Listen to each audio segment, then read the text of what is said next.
মুর্শিদাবাদের লালবাগ সদরঘাটে ফের একটি চারচাকা গাড়ি নদীতে পড়ে যাওয়ার ঘটনাকে ঘিরে তীব্র চাঞ্চল্য ছড়িয়েছে এলাকা জুড়ে। বৃহস্পতিবার একটি সাদা রঙের স্করপিও গাড়ি ছোট লঞ্চ বা ভেসেলে তোলার সময় হঠাৎ নিয়ন্ত্রণ হারিয়ে সোজা গঙ্গা নদীতে পড়ে যায়। দুর্ঘটনায় গাড়ির চালক আহত হন। স্থানীয় বাসিন্দারা দ্রুত উদ্ধার কাজে ঝাঁপিয়ে পড়ে তাকে নদী থেকে তুলে প্রাথমিক চিকিৎসার ব্যবস্থা করেন। প্রত্যক্ষদর্শীদের দাবি, লালবাগ সদরঘাটে দীর্ঘদিন ধরে পর্যাপ্ত নিরাপত্তা ব্যবস্থার অভাব রয়েছে। ঘাটে সঠিক র্যাম্প, সুরক্ষা রেলিং বা যানবাহন নিয়ন্ত্রণের কোনো স্থায়ী ব্যবস্থা না থাকায় প্রতিদিনই ঝুঁকি নিয়ে পারাপার করতে বাধ্য হচ্ছেন সাধারণ মানুষ। উল্লেখযোগ্যভাবে গত বছর একই ঘাটে চারচাকা গাড়ি নদীতে পড়ে এক শিক্ষকের মর্মান্তিক মৃত্যু হয়েছিল। সেই ঘটনার পাশাপাশি অতীতেও একাধিকবার গাড়ি নদীতে পড়ে মৃত্যু, এমনকি শিশু মৃত্যুর ঘটনাও ঘটেছে বলে স্থানীয়দের অভিযোগ। ওই দুর্ঘটনার পর প্রশাসনের উদ্যোগে কিছুদিনের জন্য বড় ফেরি ও ছোট লঞ্চ চালু করা হলেও বর্তমানে বড় ভেসেল সরিয়ে নেওয়া হয়েছে। ফলে এখন একটি ছোট ভেসেলে একসঙ্গে গাড়ি, স্কুল পড়ুয়া, ছাত্রছাত্রী ও সাধারণ যাত্রীদের পারাপার করতে হচ্ছে। স্থানীয় বাসিন্দাদের মতে এটি অত্যন্ত বিপজ্জনক ব্যবস্থা। একজন স্থানীয় বাসিন্দা বলেন, একটি ছোট ভেসেলে একসঙ্গে মানুষ আর গাড়ি তোলা মানেই বড় ঝুঁকি। এখানে নেই পর্যাপ্ত র্যাম্প, নেই সুরক্ষা রেলিং বা নিয়ন্ত্রণ ব্যবস্থা।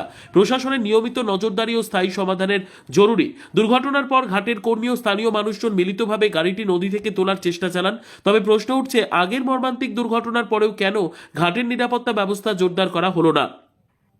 এলাকাবাসীর পক্ষ থেকে বড় ফেরি পুনরায় চালু করা এবং জাতীয় যানবাহনের জন্য আলাদা পারাপারের ব্যবস্থার জোরালো দাবি উঠেছে। পাশাপাশি বহুদিনের দাবি খোশবাগ আমানিগঞ্জ রোড ব্রিজ নির্মাণের বিষয়টিও নতুন করে সামনে এসেছে। মাত্র 400 মিটার দৈর্ঘ্যের এই ব্রিজটি অনুমোদন দিয়ে দ্রুত কাজ শুরু করা হলে স্থায়ীভাবে এই সমস্যার সমাধান সম্ভব বলে মনে করছেন স্থানীয়রা। প্রশাসনের তরফে এখনো পর্যন্ত কোনো আনুষ্ঠানিক প্রতিক্রিয়া না মিললেও এলাকাবাসীর একটাই দাবি, আর কোনো প্রাণহানি নয়, অবিলম্বে ঘাটের নিরাপত্তা জোরদার করা হোক।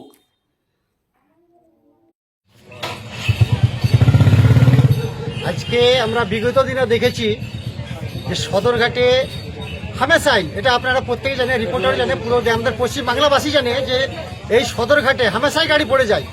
তারপরে যে ঘটনা ঘটলো, তারপরে কি এখানে স্টিম চেঞ্জ করলো, যে প্রতিটা ঘাটে যেগুলো পার হয় সেগুলোকে বন্ধ করে দেয়। এইখানে বড় ধরনের একটা স্টিমার নিয়ে আসলো যেন গাড়ি পার হয়, সেটাতে যেন কোনো অসুবিধা না হয়। তারপরে সেইটাকেও হটিয়ে দিল।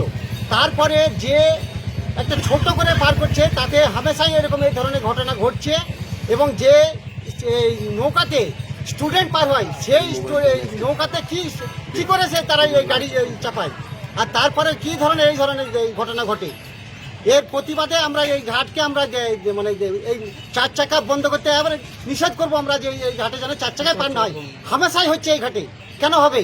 আর আমরা মানে এরপরে আন্দোলনে নামবো, এরপরে যেন সব ঘাটে যেন চার চাকা পার হওয়ার যেন একটা পরিস্থিতি ঘটে। কোনো ঘাটে কোনো ঘটনা ঘটে না, একমাত্র সদর ঘাটে ঘটে। কেন ঘটবে এই ধরনের ঘটনা? কিভাবে ঘটনা ঘটেছে আজকে? নৌকাতে চাপাতে গিয়ে নৌকা ঠিক মতন বাঁধেনি হয়তো, সেই জন্য স্লিপ কেটে পড়ে গেছে।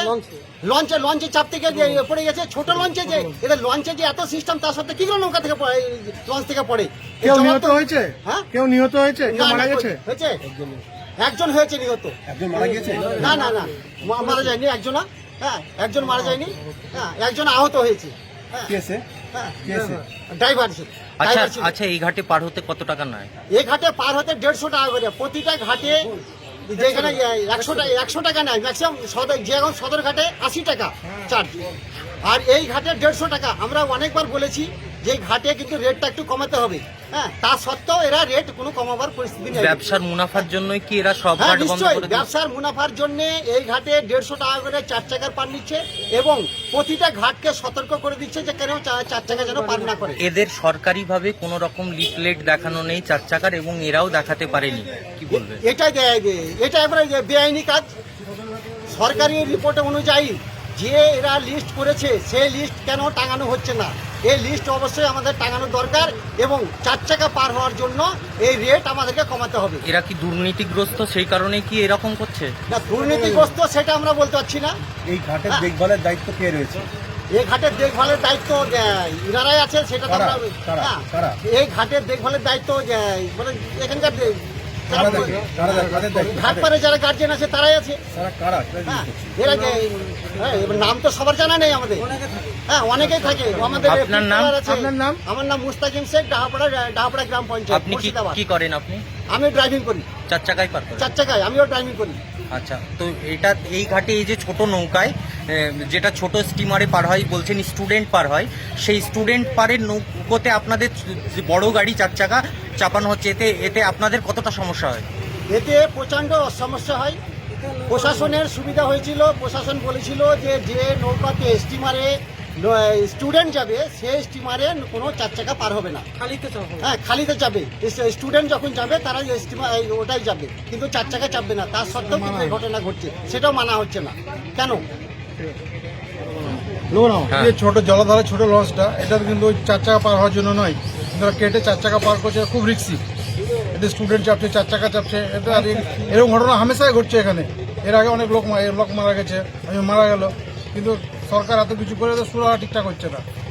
এখানে দীর্ঘদিনের দাবি যে এখানে একটা ব্রিজ হোক, অবশ্যই, সেই ব্রিজের অবশ্যই। পক্ষে আপনারা কি বলবেন? আমরা চাই অবশ্যই এখানে ব্রিজ হোক একটা, সবার সুবিধা হবে, আপনার জনসাধারণ সবারই সুবিধা হবে একটা ব্রিজ হলে। আগামী 28 তারিখ ফিরাদ হাকিম আসছে এখানে, তো সেখানে কি ব্রিজের দাবি অবশ্যই বলে মনে হয়? অবশ্যই রাখবো, আমরা রাখবো ব্রিজের দাবি। আপনার নাম? আমার নাম ওয়ালিউর রহমান, বাড়ি? লালবাগ।